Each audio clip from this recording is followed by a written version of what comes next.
Welcome to another SkaredCast Battle Report, and after a 2-week hiatus, we're finally back, featuring another 1500 point battle, Tau versus Dark Eldar, fully painted armies on fully painted terrain, which we will set up here. So, I am playing Bob. Hello, Bob. Hello.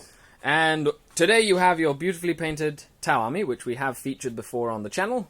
And today, what do you have for 1500 points? Well, my HQ includes my commander there at the front with a hardwired black sun filter, drone controller with the 2 shield drones, missile plasma, and a shield generator with his 2 bodyguards, one with hardwire multi-tracker, missile pod, plasma rifle, and vectored retro thrusts. And the one on the left has an airburst fragmentation projector, missile pod, and a multi-tracker. Fun. Over on the left is my elites. The one in the front has a black sun filter and twin link plasma, and the 2 in the back have twin link plasma and missile pods. I have 3 10-man squads of fire warriors. Yep. I have 2 tetras with target locks. Yeah, now for everybody who doesn't know, these are Forge World models for the Tau. They're basically mobile marker lights, and they are fantastic. If you haven't checked them out yet, look around for Forge World rules and look for the Tetra. Their updated rules are fantastic, and a couple of them really add a lot to a Tau force. Yes, and taking the Pathfinders, it's like the Pathfinders without having to take the Doublefish. Yeah. So, I also have my 3 broadsides. Yeah. They each have multi-trackers, and the leader has been upgraded to a chasseur with a hardwired black sun filter and a hardwired drone controller with the 2 shield drones. So 2 character drones. Yes. For everybody taking note, that might come into play in the game. And I have 2 hammerheads with black sun filters, multi-trackers, and railgun burst cannons. Okay, fantastic. On to the Dark Eldar army. I brought 1500 points of Dark Eldar. And we'll start with my HQ. He's an Archon with a Venom Blade, Shadow Field, Haywire Grenades, Combat Drugs.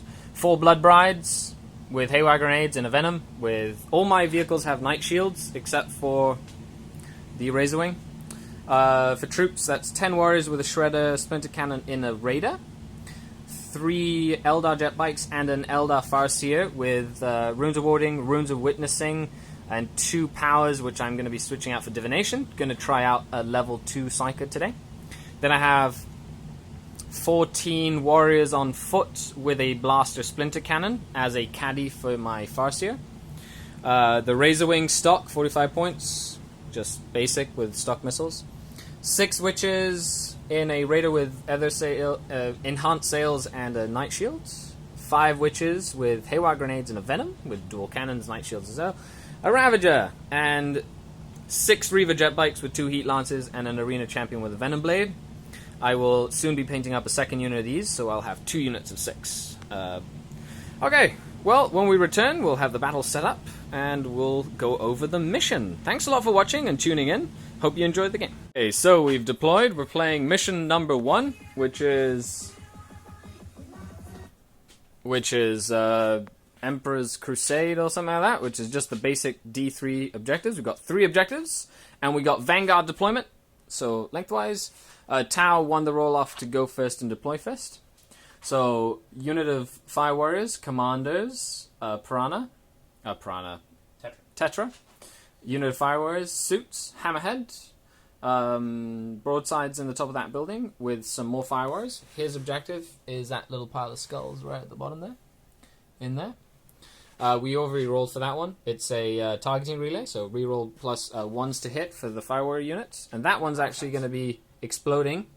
And then that Hammerhead is there with another Tetra behind it. In my deployment, I have unit with Witches, Warrior Raider, big unit of Warriors with my Farseer, Witch Raider, the little unit of Witches, the Jet Bikes, and a Ravager. And in reserve, I have my outflanking Archon with his Blood Brides, because I got the outflanking one again.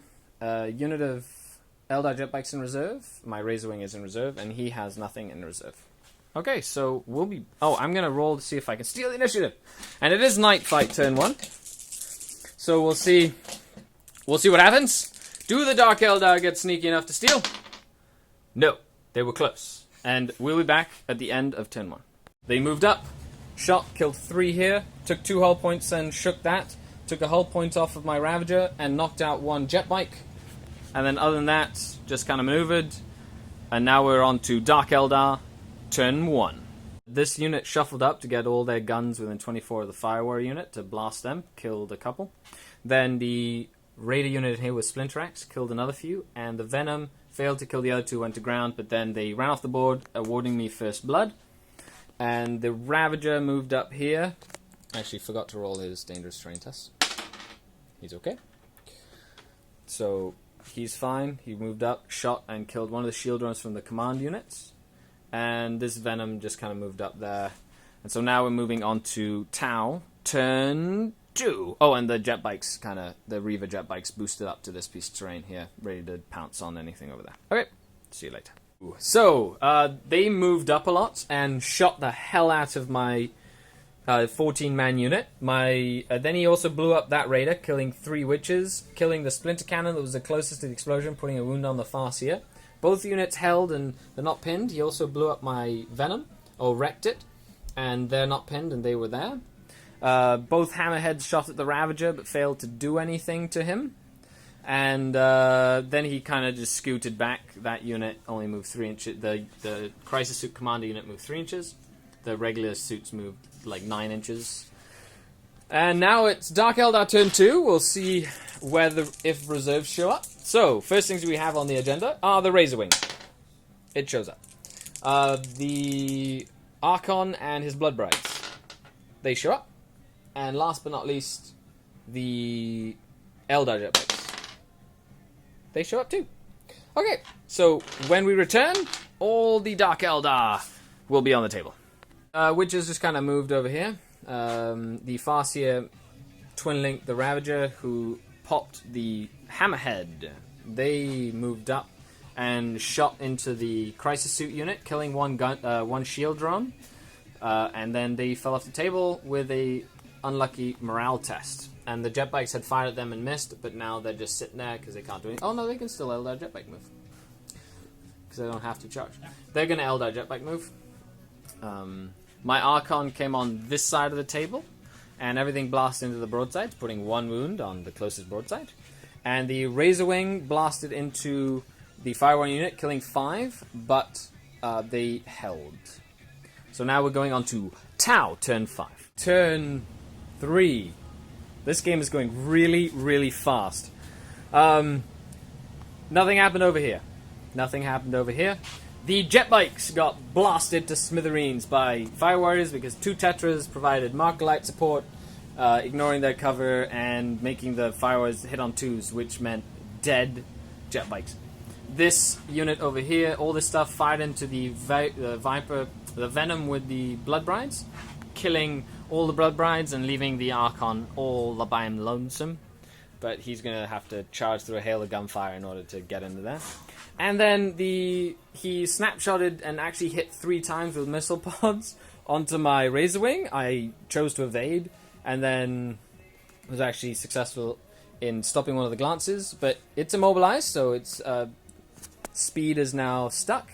And it can only shoot snapshots next turn, which means no missiles. Okay, so we'll be back after Dark Eldar turn 3. These guys moved up. Combined shooting of the Twin Link Ravager and the Raider knocked the railgun off the Hammerhead. The gunboat fired into the Fire Warriors, killing 5, and they fell back. The Razorwing snapshot into the Crisis Suits and did 3 wounds with disintegrators, which was awesome. And then my Archon down there valiantly charged into a bunch of Fire Warriors and murdered them all. And he's got his first pain token. And then, of course, these jet bikes have actually scooted over here to threaten that objective. And these witches in here have broken from cover to move up and threaten the center. Okay. We'll be back after Tau turn 4. Wrecked that Raider. They disembarked and are not pinned.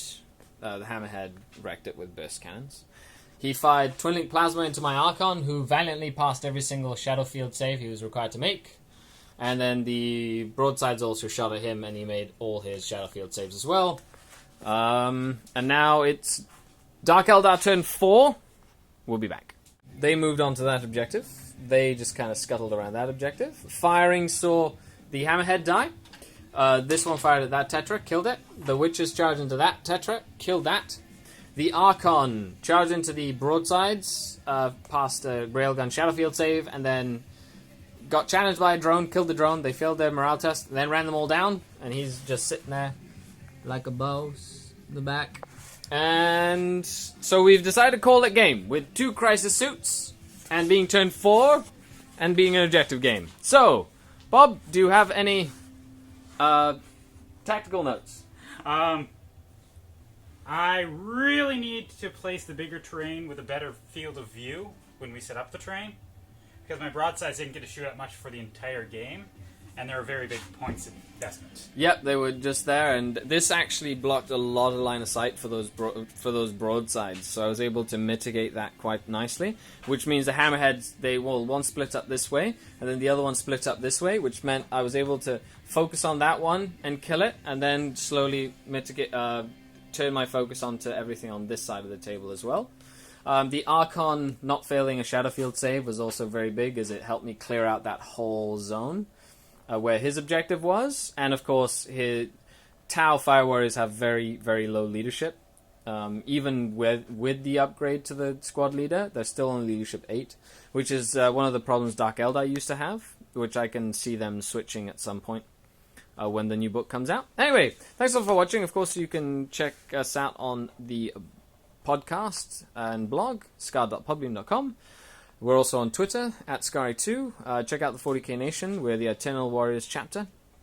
So I always try to bring you fully painted armies on fully painted tables for your enjoyment and entertainment. I hope you liked it. Please leave a comment, like the videos, rate them. Any feedback is always welcome, as it helps us improve content that we can give to you guys.